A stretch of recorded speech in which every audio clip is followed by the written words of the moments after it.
Hi and welcome to the mix room. This is Dami. Hope you're having a fantastic week. Today, I want to show you how you can use one plugin and one plugin alone on your mix bus. This helps you not to overthink and it helps you to make quick decisions, when mixing, so you don't spend so much time. And the plugin that I'm going to use today, as you can see from the title, is Blyss. And Blyss is from Kush Audio. The only thing I have here also that is impacting the sound is my limiter, right? I leave it on while I'm mixing, but I take it off for mastering. It's just so that I can, hear what it sounds like when it's loud.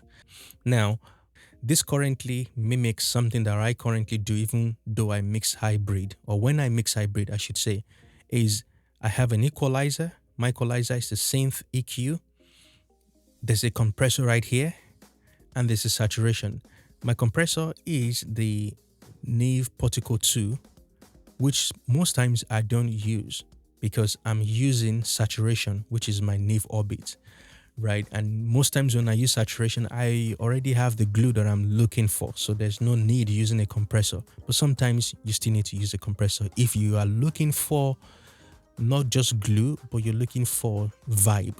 So let's play the song and let's dial this in. I'll dial it in, bypass it, and then tell you exactly maybe what I am doing. So let's hear it. And I know that we can surely keep them blue. Just call me K.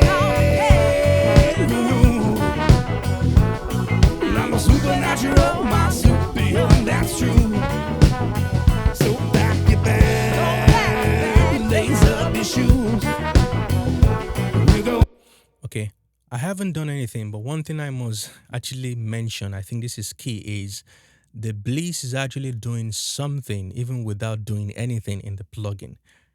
It's adding, what I can hear is some level of clean saturation, maybe third harmonic saturation, something like that. So keep that in mind. And what it's doing is adding the analog mojo that we all want. Now, listen to the track. What I want to do is maybe more low end and then clarity in the mid range and high frequency as well. So I'm going to dial that in and let's play around. And I know that we can surely keep them blue. Just call me K.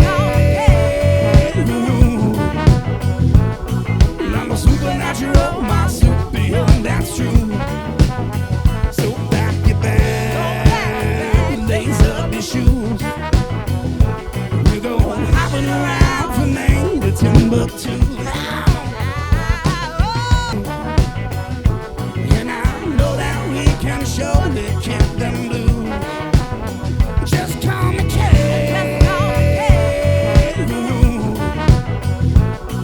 I'm a supernatural, my superhuman, that's true.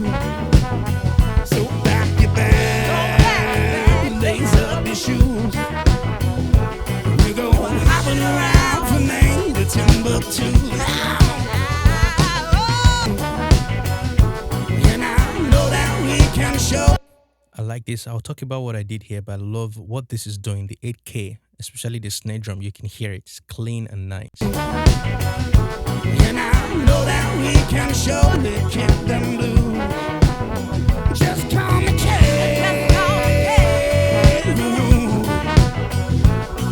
I'm a supernatural, my superhuman, that's true. So pack your bag, lace up your shoes. We're going hopping around from Maine to Timbuktu.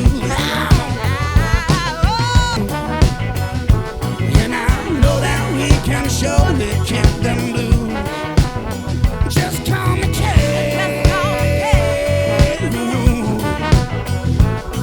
I'm a supernatural, my superhuman, that's true. So pack your bag, lace up your shoes. We're going hopping around from Maine to Timbuktu.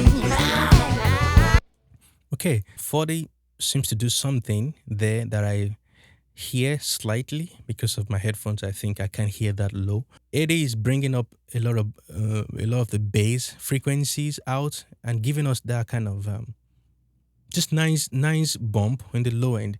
120 wasn't the best here. It was bringing up a lot of frequency that actually needs cleanup. So that wasn't helping. 200, kind of that classic area where just dipping, I don't know, 1.25 dB there for clarity. And you notice that once I did that, clarity just came right from nowhere, even without boosting this top end. 3K sounded best, right, for here. And then 8K just also worked. The 18K, the sizzling happening there was nice, but I don't think it's best for this song, at least at this stage of mixing. Maybe when we start mixing individual tracks, we can clean that up a little bit.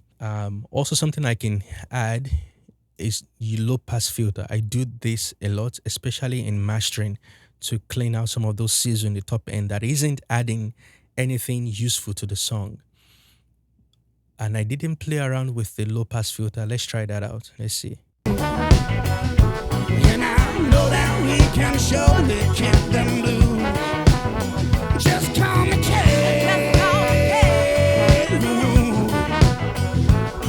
I'm a supernatural, my superhuman, that's true. So pack your bag, lace up your shoes. We go. The funny thing is, even though I'm rolling off 30, right, I can hear it impact the bass.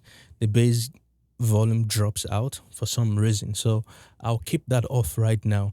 If I need to control the low end, I'll rather do it on the individual instrument. For this song, this will not apply for all songs, but for this one, I think that's the best.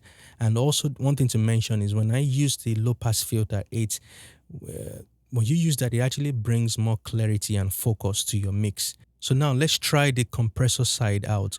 So the few things is, why do you need a compressor here? Do you need it or you don't need it? That's a decision that you would make based on the song and based off of what you want to achieve. For this song, the best thing to watch out for is like, okay, I want glue, right? So that would be my mindset. I want to glue things together on the mix bus.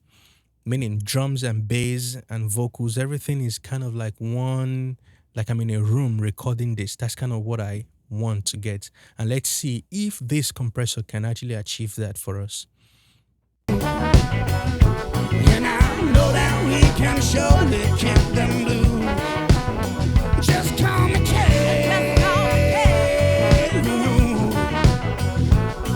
I'm a supernatural, my superhuman, that's true. So pack your bag, lace up your shoes. We're going hopping around from Maine to Timbuktu. And I know that we can surely keep them blue. Just call me K.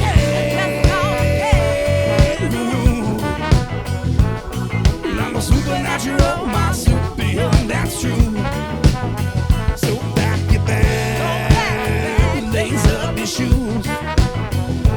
We're going hopping around from Maine. So I can hear the impact or feel it more when the snare drum is actually playing, right? That seems to trigger the compressor even more. And I don't really like what it's doing, how it's clamping the snare drum particularly. For the rest of the song, I like it. So, and I prefer slow than fast. Fast seems to be too much. It's very snappy, right? And then I don't know, but sometimes maybe how much you compress can affect how the compressor actually reacts. So the compressor might obviously react because we're compressing more here than it will react here. I am sticking with slow for now and maybe even half a dB of compression so I don't choke the life out of the snare drum. And I know that we can surely keep them blue. Just call me K.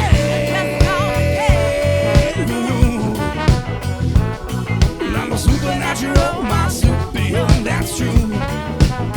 So pack your bag. Okay, let's gain match this a little bit here. As I can see the meter right here. Now bypass the plugin and bring it back in. Let's see what we've done so far. And I know that we can surely keep them blue. Just call me K.